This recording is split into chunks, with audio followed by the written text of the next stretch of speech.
দুঃখ এমন এক অনুভূতি যেটা আমরা চাই বা না চাই, আমাদের জীবনে এটা অবশ্যই আসবে। আমাদের মনকে বিব্রত করে তুলবে, আমাদের মনকে বিচলিত করে তুলবে। কখনো ভেবে দেখেছেন এই দুঃখ আমাদের জীবনে কেন আসে, কিভাবে আসে? যদি আপনি মন দিয়ে চিন্তা করেন তাহলে আপনি বুঝতে পারবেন যে এই দুঃখের অনুভূতি পরিস্থিতির থেকে বেশি মানসিকতার থেকে বেশি আশেপাশের লোকজনের সাথে জড়িয়ে। কারণ আশেপাশের লোকজনেরাই আপনার জন্য পরিস্থিতি তৈরি করেন, যা ভালোও হতে পারে আবার খারাপও। আপনার আশেপাশের লোকজনেরাই আপনার মানসিকতাকে প্রভাবিত করে, হয় তাকে ভালো করে অথবা খারাপ করে।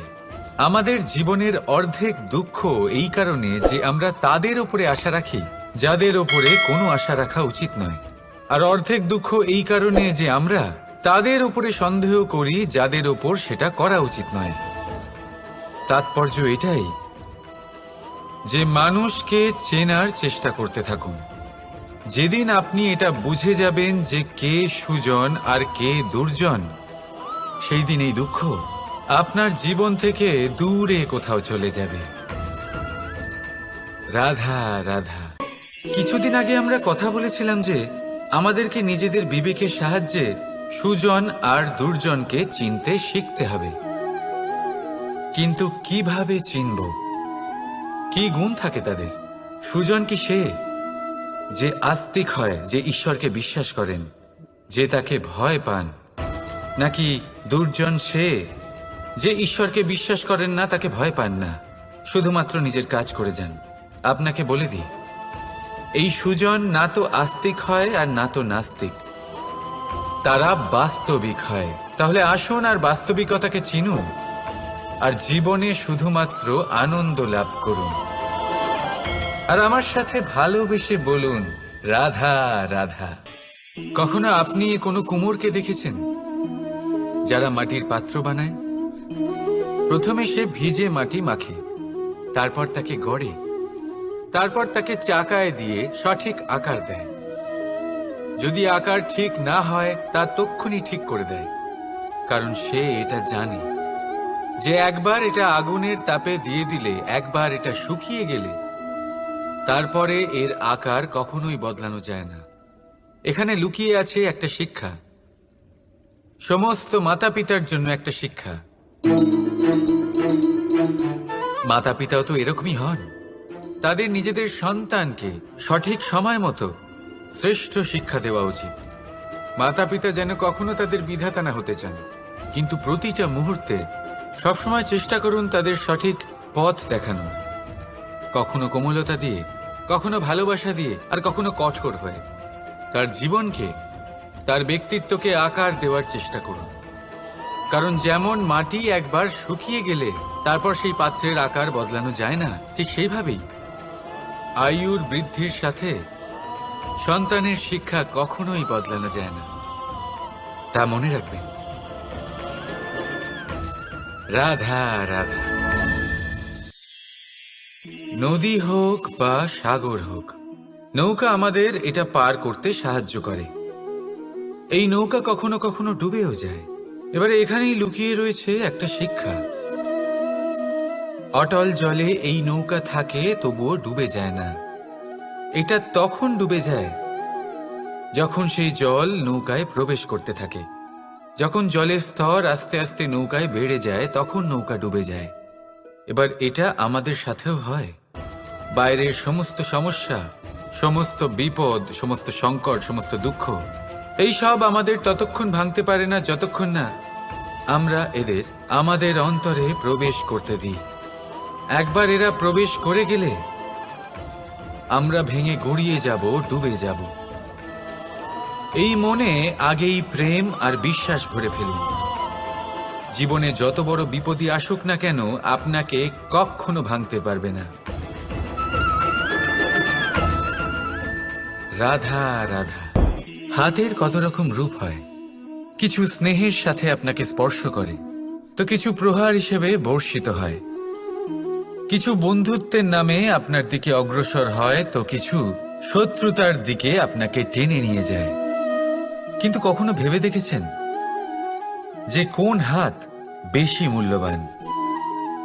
যখন আপনি সফল, যখন আপনি ভালো কাজ করেন, তখন কিছু হাত আপনার জন্য করতালি দেয়, আর কিছু হাত এমন হয় যা আপনার কাঁধ স্পর্শ করে যখন আপনি জীবনে সব থেকে অসফল হন, যখন আপনি ভেঙে পড়েন। তাই করতালি দেওয়া সেই হাত, আপনার প্রশংসা করা সেই হাত, তার থেকে অনেক বেশি দামি সেই হাত যা আপনাকে তখন আশ্বস্ত করে যখন আপনি এমন সময় কাটাচ্ছেন যা আমরা কেউ কাটাতে চাই না। সেটা আপনার সম্বল হয়ে ওঠে, আর এই সম্বলই আপনাকে জীবন অতিবাহিত করার শক্তি প্রদান করে। তাই একে অপরের সম্বল হয়ে থাকবেন, জীবনে সব সময় ভালো থাকবেন। রাধা রাধা। মানুষ, প্রত্যেক মানুষ কাউকে ভালোবাসে, কাউকে ঘৃণা করে, কাউকে সম্মান করে, আবার কাউকে তিরস্কারও করে। মানুষ সবকিছু হতে পারে, সুস্থও হতে পারে, রোগীও হতে পারে, ধনীও হতে পারে, নির্ধনও হতে পারে, বন্ধুও হতে পারে, আবার শত্রুও হতে পারে। যদি কিছু না হতে পারে তা হলো অস্পৃশ্য, অচ্ছুত। ভগবানের কাছে সব থেকে বড় পাপ এই যে মানব শরীর, তা ঈশ্বর প্রদত্ত, তা তার মন্দির। প্রত্যেক শরীরে ব্রহ্মদেব বাস করেন, তাই শরীরের অপমান করা, সেটা ছোঁয়া থেকে দূরে থাকা, এটা কখনো করবেন না। এই জীবনে ছুত অছুত কখনো বিচার করবেন না। পরমেশ্বর যা দিয়েছেন তার সম্মান করতে শিখুন। আর আসুন আমার সাথে ভালোবেসে বলুন, রাধা রাধা। উপহার, উপহার কারোর জন্য বস্তু হতে পারে, তো কারোর জন্য অনুভূতি। কিন্তু এই উপহার সকলের ভালো লাগে। এবার যদি জিজ্ঞেস করা হয় যে উপহার কিরকম হওয়া উচিত, তাহলে কেউ বলবে যে উপহার এমন হওয়া উচিত যার সাথে আমরা সোনার উপর তুলনা করতে পারি। কেউ বলবে এমন উপহার হওয়া উচিত যা পেলে কারোর মন খুশি হয়ে ওঠে, সে আনন্দ উপভোগ করে। ব্যক্তি উপহার যা দিচ্ছে তা নির্ভর করছে তার আর্থিক অবস্থার উপরে। কিন্তু উপহার যাই হোক না কেন, তাতে একটা অনুভূতির অভাব কখনোই থাকা উচিত নয়, আর সেই অনুভূতি হলো ভালোবাসার অনুভূতি। তাই মনে রাখবেন, ভালোবাসার থেকে বড় উপহার আর কিছুই নেই। আর যদি ভালোবাসার এই উপহার আপনি লাভ করেন, তার থেকে বড় আর কোনো সম্মান নেই। রাধা রাধা। কখনো কোনো বাচ্চাকে দেখেছেন? কত কিছু ঘটতে থাকে তার জীবনে, শৈশব থেকে বেড়ে ওঠা অবধি অসংখ্য অনুভূতি অনুভব করে সে। কখনো পড়ে যায়, কখনো আহত হয়, কখনো জ্ঞান লাভ করে, কখনো কষ্ট সহ্য করে, তো কখনো আনন্দ উপভোগ করে। কিন্তু মনে রাখে সে শুধুমাত্র আনন্দের মুহূর্তগুলি। এবার শুধু একবার আপনার জীবনের প্রারম্ভের দিকে তাকিয়ে দেখুন, আপনার শৈশবে তাকিয়ে দেখুন। আপনি দেখবেন বেশিরভাগ যেসব স্মৃতি আপনার মনে আছে সেগুলি সমস্ত ভালো মুহূর্তের, খারাপ মুহূর্তের নয়। সেই জন্য শৈশব সব থেকে সুখী হয়, এতে নিশ্চিন্ত থাকা যায়। সেই জন্য আজ আপনি যতই বড় হয়ে উঠুন না কেন, খারাপ স্মৃতি, খারাপ ঘটনা সব ভুলে যাওয়ার চেষ্টা করুন। একবার খারাপ ঘটনা ভুলে যাওয়ার অনুভূতি আপনার হয়ে গেলে তখন মনে রাখবেন, যতই কঠিন পরিস্থিতির মুখোমুখি আপনাকে হতে হোক, তার মোকাবিলা করতে আপনি সক্ষম। রাধা রাধা। উৎসব, পুজো, পার্বণ আমাদের জীবনে উল্লাস ভরে দেয়। এবার দীপাবলির উৎসব এসেছে। আপনি কখনো ভেবেছেন যে এইসব উৎসব যেমন গুরু পূর্ণিমা, দোল, রাখি বন্ধন, এইসব পূর্ণিমার দিনে অনুষ্ঠিত হয়, যখন চাঁদ আকাশে পুরোপুরিভাবে দেখা যায়। কিন্তু দীপাবলির এই শুভ উৎসব অনুষ্ঠিত হয় অমাবস্যার দিবসে। অমাবস্যা যাকে আমরা অশুভ বলে মনে করি। কখনো ভেবে দেখেছেন কেন শ্রীরাম অমাবস্যার এই দিন বেঁচেছিলেন অযোধ্যায় ফেরার জন্য? একদিন পরে বা একদিন আগেও তো আসতে পারতেন উনি, কারণ উনি এই সংসারকে একটা বার্তা পৌঁছে দিতে চেয়েছিলেন যে মুহূর্ত নয়, কর্মই আসল। যদি আপনার কর্ম বড় হয়, শুভ হয়, তাহলে অমাবস্যার এই রাতকেও প্রদীপের সাহায্যে আলোকিত করা যেতে পারে। তাই সময় বিচার করা না করা আপনার সিদ্ধান্ত মাত্র, কিন্তু নিজের কর্মের বিচার করা আমার উপদেশ। রাধা রাধা। আসুন এই ছোট্ট গাছটা দেখুন। এই গাছ আমার কাছে অত্যন্ত প্রিয়। আমি এই গাছটাকে ভীষণ ভালোবাসি। এবার ভাবুন, এই ভালোবাসায় আমি ওকে দিনে যদি 6 বার জল দিই, তাহলে কি ওর বিকাশ ঠিক করে হবে? এটা কি ওর জন্য ভালো হবে? কখনোই নয়। এর শিকড় পচে যাবে, এর শিকড়ের জল গ্রহণ করার ক্ষমতা শেষ হয়ে যাবে। তাহলে কি করা দরকার? দরকার হলো একে সঠিক মাত্রায় জল দেওয়া। দরকার হলো সঠিক সময় অন্তর তাকে জল দেওয়া। দরকার হলো একে সূর্যের তাপও সহ্য করতে হবে। দরকার হলো প্রতিটা কাজ যেন পরিমাণ মতো হয়। এবারে এই ভুল বেশিরভাগ মাতাপিতাই করে ফেলেন। নিজের সন্তানকে এতটাই ভালোবেসে ফেলেন, আর তাতে সন্তানের প্রতিটা ইচ্ছে পূরণ করেন। তারা প্রত্যেকটা জিনিস তাদের দেন, প্রতিবার তাই করেন।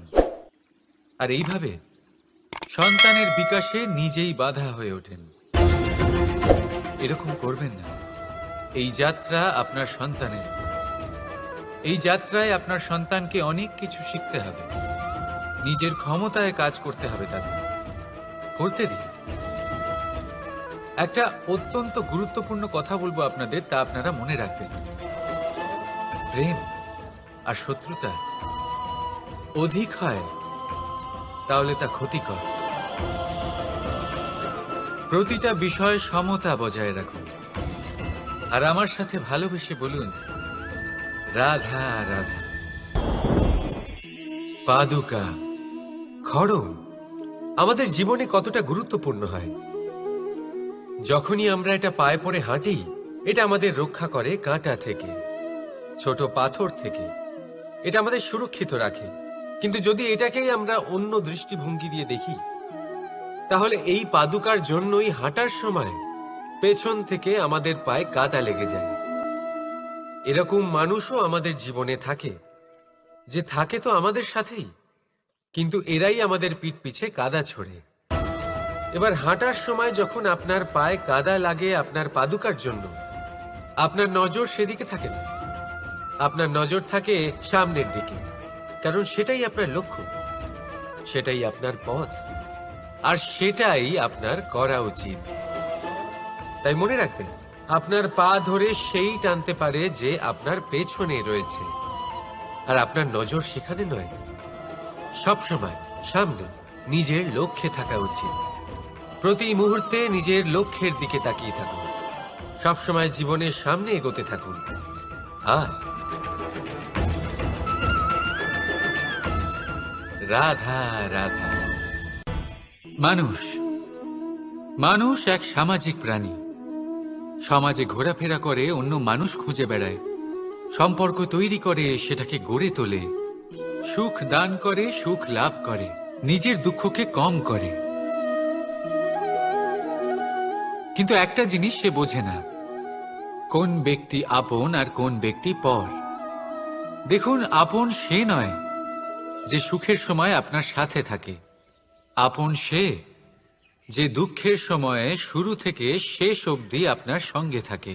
তাই খেয়াল রাখবেন, সুখের সময় যে আপনার সাথে থাকে তারা সেই ব্যক্তিগণ যাদের আপনি পছন্দ করেন।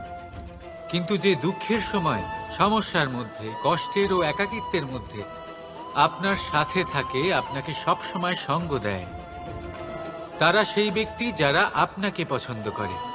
এবারে কাকে আপনি আপন বানাবেন আর কাকে পর, সিদ্ধান্ত আপনার। রাধা রাধা। নাম কত সাধারণ একটা বিষয়। প্রত্যেক মানুষ যে জন্ম নেয় তাকে একটা নাম দেওয়া হয়, যা সে পেয়ে থাকে তার মাতা পিতার দ্বারা, না হলে তার গুরুর দ্বারা, বা কোনো আত্মীয়ের দ্বারা, বা কোনো কাছের মানুষের দ্বারা। এই নামের সাথেই সে আস্তে আস্তে বেড়ে ওঠে। কিন্তু এটাই কি সেই নাম? এই নামই কি সবকিছু? কখনোই নয়। একটা নাম সেটা যা আপনি জন্মের সময় লাভ করেন, যে নামে আপনি কর্মের পথে অগ্রসর হন। আরও একটা নাম সেটা যা আপনি আপনার কর্মের দ্বারা অর্জন করেন, আর এই নামেই আপনাকে সবাই যুগ যুগ ধরে মনে রাখে। আপনার আসল নাম সেটা নয় যা আপনাকে জন্মের সময় দেওয়া হয়েছিল। আপনার আসল নাম সেটা যেটা আপনি আপনার কর্ম দ্বারা লাভ করেছেন, কারণ সেই লাভের পেছনে প্রচুর প্রয়াস লুকিয়ে থাকে, অনেক পরিশ্রম লুকিয়ে থাকে। কিন্তু যদি আপনি চান যে মানুষ আপনার নাম মনে রাখে, তাহলে আপনাকে কর্মের পথে অগ্রসর হতেই হবে। শুভ কর্ম করতে হবে, অনর্গল চেষ্টা করে যেতে হবে, মহান কাজ করতে হবে। আর বিশ্বাস করুন, আপনি একটা মহান নামের ফল অবশ্যই লাভ করবেন। রাধা রাধা। চিন্তা। সবাই বলে চিন্তা করা উচিত নয়, কিন্তু চিন্তা সবাই করে। যিনি বৃদ্ধ ব্যক্তি হন, তিনি নিজের অতীতের সাথে বর্তমানের তুলনা করে চিন্তিত থাকেন। একজন যুবক ব্যক্তি ভবিষ্যতের বিষয় চিন্তা করে, নিজের লক্ষ্য কিভাবে পূরণ করা যায় সেই চিন্তায় মগ্ন থাকে। শুধু একজন বালকের না তো তার ভবিষ্যতের চিন্তা থাকে, আর না অতীতের দুঃখ থাকে। আর এরকম কেন? কারণ সে শুধুমাত্র বর্তমান নিয়ে ভাবে, আর তাই সে সব থেকে বেশি সুখী। তাই মনে রাখবেন, যদি আপনি আপনার বর্তমানের বিষয়ে ভাবেন, তাতে বাঁচেন, সেটাকে ঠিক রাখেন এবং সেটাকে আরো ভালো করে তোলেন, তাহলে আপনার অতীত আর আপনার ভবিষ্যৎ আপনা থেকেই ঠিক হয়ে যাবে। আসুন আমার সাথে ভালোবেসে বলুন, রাধা রাধা।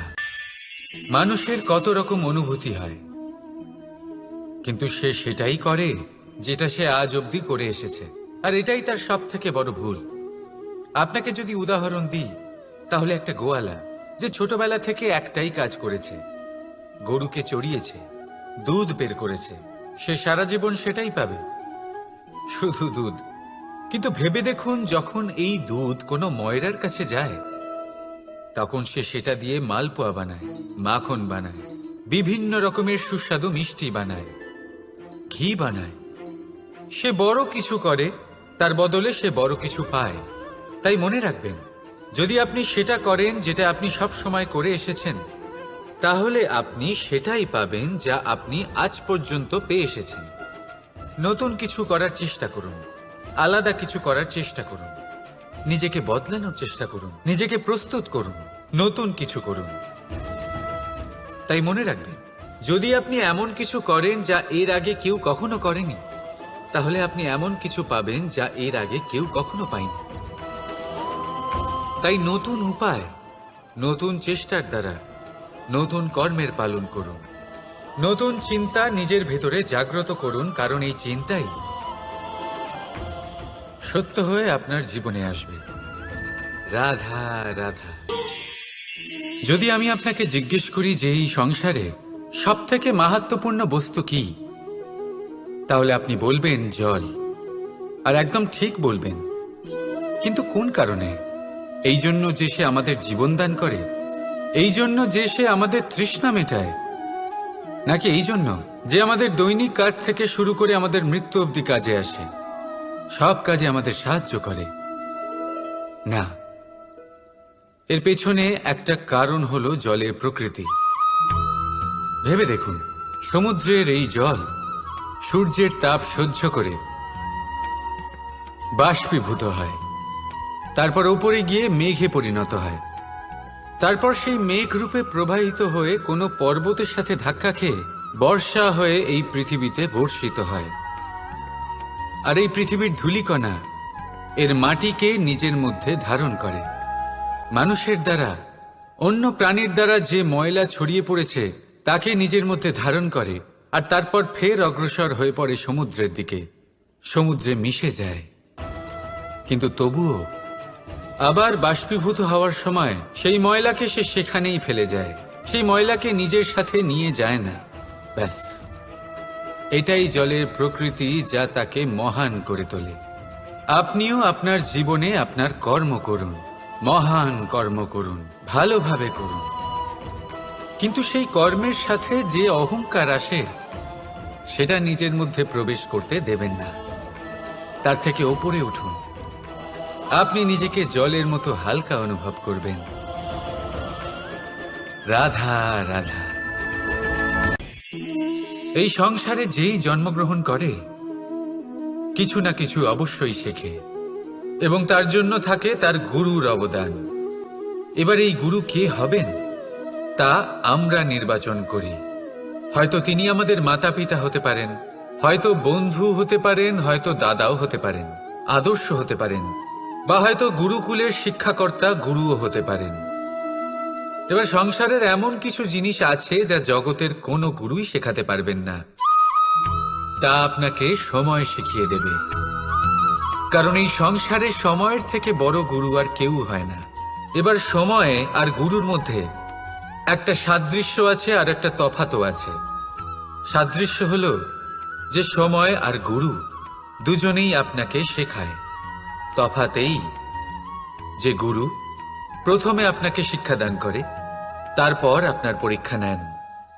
সময় প্রথমে আপনার পরীক্ষা নেয়, তারপর আপনাকে শিক্ষা দেয়। এবার শিক্ষা লাভ করে পরীক্ষা দেওয়া আর পরীক্ষা দিয়ে শিক্ষা লাভ করা এই দুই ভিন্ন বিষয়।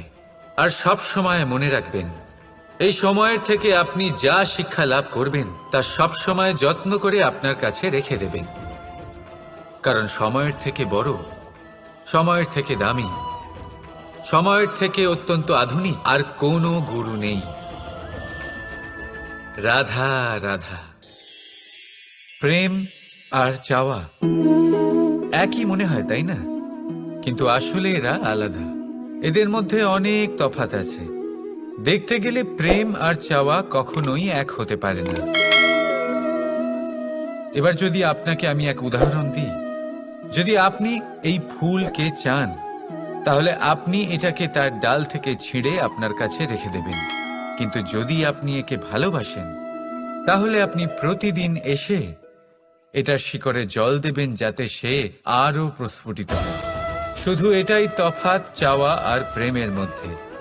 চাওয়া স্বার্থ হয়ে ওঠে, যেখানে প্রেম পরমার্থ হয়ে ওঠে। তাই কাউকে না চেয়ে ভালোবাসুন, জীবন ধন্য হয়ে উঠবে।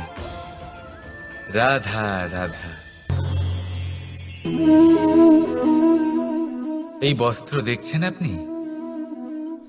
এর কারুকার্য, এর রং, এর সৌন্দর্য কতটা মনোরম, কত স্বচ্ছ, কত নিপুণ এই কারুকার্য। এবার এটাকে আমরা একটু ভেতর থেকে দেখি।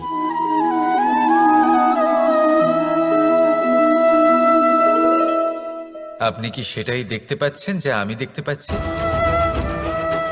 এটাই হয় আমাদের ব্যক্তিত্বের সাথেও, এটাই হয়। এই সমস্ত ঝামেলাগুলি মিটিয়ে নেওয়ার জন্য আমাদের সেই ঝামেলার মুখোমুখি হতেই হয়। তাই এই ঝামেলার দ্বারা কখনো ভয়ভীত হবেন না। এটাই আপনাকে একটা আনন্দময় জীবনের দিকে নিয়ে যাবে। রাধা রাধা।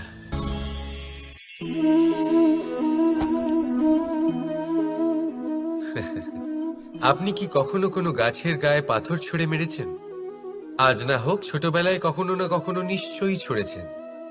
এখনো বাচ্চারা সেটাই করে থাকে। কিন্তু আপনি কি কখনো ভেবে দেখেছেন যে কেন সেই গাছের ওপরই পাথর ছুঁড়ে মারা হয় যাতে ফল থাকে? কোনো সাধারণ বা ফলবিহীন গাছের ওপর এত পাথর কেন ছোড়া হয় না? কারণ খুবই সহজ। আমরা ফল খেতে চাই, আর সেটা পারার জন্য আমরা পাথর ছুঁড়ে সেগুলিকে প্রাপ্ত করার চেষ্টা করি।